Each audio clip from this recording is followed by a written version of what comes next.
আসসালামু আলাইকুম। আজ আমরা জানব ড্রাগন ফলের উপকারিতা ও কিছু সতর্কতা। একসময় ড্রাগন ফল ছিল শুধু শখের ফল। এখন ডাক্তাররাও কেন এটা খেতে বলেন জানেন? ড্রাগন ফল দেখলেই অনেকে ভাবেন এটা শুধু দামি আর সুন্দর ফল। কিন্তু আসল প্রশ্ন হলো এটা কি সবার জন্য দরকার? প্রথমে একটা ভুল ভাঙি। ড্রাগন ফল খেলে সঙ্গে সঙ্গে রক্ত বেড়ে যায়। এটা পুরো সত্য নয়। তবে নিয়মিত পরিমাণে খেলে শরীরের ভেতরে হজম প্রক্রিয়া ঠিক রাখতে সাহায্য করতে পারে। আরেকটা বিষয় খেয়াল করছেন? অনেকেই ডায়েট করতে গিয়ে হঠাৎ করে বেশি পরিমাণ ড্রাগন ফল খাওয়া শুরু করেন। এটা ঠিক না। কারণ যেকোনো ফল বেশি খেলে পেটের অস্বস্তি হতে পারে।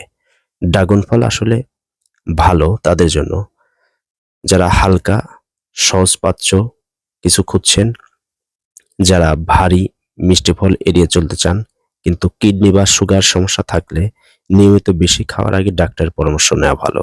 সবচেয়ে গুরুত্বপূর্ণ কথা, কোনো একটা ফল ম্যাজিক না। ব্যালেন্সড খাবারই আসল শক্তি দেয়। আপনি কি আগে ড্রাগন খেয়েছেন? কমেন্টে জানাবেন। আসসালামু আলাইকুম।